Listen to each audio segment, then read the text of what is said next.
दोस्तों कुछ समय पहले हमने सीबीएसई की लेटेस्ट सैम्पल पेपर को एनालाइज करके CBSE class 10th science subject के लिए चैप्टर वाइज वेटेज बताया था कि किस चैप्टर से कितने मार्क्स तक के क्वेश्चंस बोर्ड एग्जाम में आ सकते हैं। अगर आपने अभी तक वो वीडियो नहीं देखा तो तुरंत नीचे दिए गए लिंक से देख लो। इस वीडियो में हमने बताया है कि किस चैप्टर से कितने मार्क्स तक के क्वेश्चंस आएंगे, इसके अलावा इससे कौन से इंपॉर्टेंट कॉन्सेप्ट्स हैं जिस पर क्वेश्चंस पूछे जाएंगे और किस तरह के क्वेश्चंस आपको बोर्ड एग्जाम में देखने को मिल सकते हैं। तो ये वीडियो बहुत इंपॉर्टेंट है, ये चैप्टर 1 के लिए और ऐसे हमने पूरी सीरीज़ बनाई है।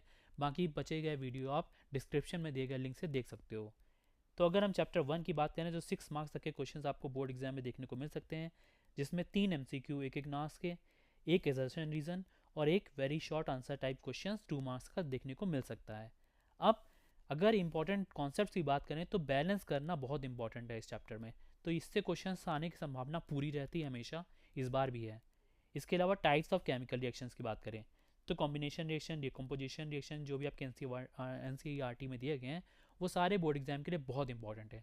इसके अलावा इसमें आपको एंडोथर्मिक और एक्सोथर्मिक रिएक्शंस हैं वो बहुत इंपॉर्टेंट है, जो यहाँ पे मेंशन नहीं है लेकिन बहुत इंपॉर्टेंट है। एंडोथर्मिक और एक्सोथर्मिक रिएक्शंस ये भी बोर्ड एग्जाम के लिए बहुत इंपॉर्टेंट है, इससे क्वेश्चन आ सकता है। अभी आप देखोगे कैसा क्वेश्चन पूछा गया है बोर्ड एग्जाम में। इसके अलावा अगर नेम रिएक्शंस की बात करें, जिनके कुछ नेम्स होते हैं जैसे action of water on quick lime, तो इसके केमिकल रिएक्शंस हैं, तो ये भी आपके एनसीईआरटी में दिए गए हैं और ये सारे जो टॉपिक्स आपको दिए गए हैं ये बहुत इंपॉर्टेंट है। इसके अलावा कोरोजन और रेंसिडिटी ये सिलेबस में मेंशन तो नहीं है, लेकिन इसको तैयार कर लोगे तो कोई नुकसान भी नहीं है। मेरा ऐसा मानना है कि इससे रिलेटेड केमिकल रिएक्शंस आपको बोर्ड एग्जाम में दिख सकती है। अब देखते हैं कि किस तरह के क्वेश्चंस आपको बोर्ड एग्जाम में देखने को मिल सकते हैं।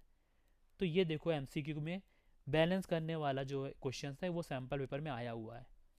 तो इस तरह का क्वेश्चन जैसे मैंने कहा बहुत इंपॉर्टेंट है और इसका आंसर भी बहुत आसान है। अगर एमसीक्यू में बैलेंस करने वाला क्वेश्चन आ रहा है तो आप इसको पुट करके देख सकते हो, वैल्यू आपको पता चल जाएगा। ठीक है। इसके अलावा और वैरायटी की बात करें तो ये देखो, ये है टाइप्स ऑफ केमिकल रिएक्शंस, जिसमें डिस्प्लेसमेंट रिएक्शन इसका आंसर है इस क्वेश्चन का, जो आपको स्क्रीन में दिख रहा है। ये एमसीक्यू की फॉर्म में पूछा गया है। इसके अलावा ये देखो एंडोथर्मिक और एक्सोथर्मिक रिएक्शन से रिलेटेड क्वेश्चन जो मैंने मेंशन किया था टाइप्स ऑफ केमिकल रिएक्शन में ही का ये पार्ट है। इसके अलावा एजर्शन रीजन में क्वेश्चन देखो, ये जिसने जो चैप्टर 1 के लिए बहुत इंपॉर्टेंट है और इसका अगर आपने ये सारे क्वेश्चन अभी तक नहीं देखे हैं, ये सीबीएसई सैम्पल पेपर से लिए गए हैं, तो आप नीचे डिस्क्रिप्शन में लिंक दिया गया है, उससे आप डाउनलोड कर सकते हो और देख सकते हो क्वेश्चन और आंसर दोनों चीज़ें। इसके अलावा very short answer type question में ये देखो, इसमें भी एक्सोथर्मिक एंडोथर्मिक।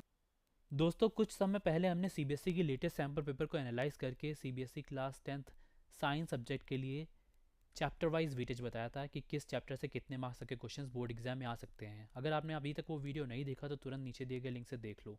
इस वीडियो में हमने बताया है कि किस चैप्टर से कितने मार्क्स तक के क्वेश्चंस आएंगे, इसके अलावा इससे कौन से इंपॉर्टेंट कॉन्सेप्ट्स हैं जिस पर क्वेश्चंस पूछे जाएंगे और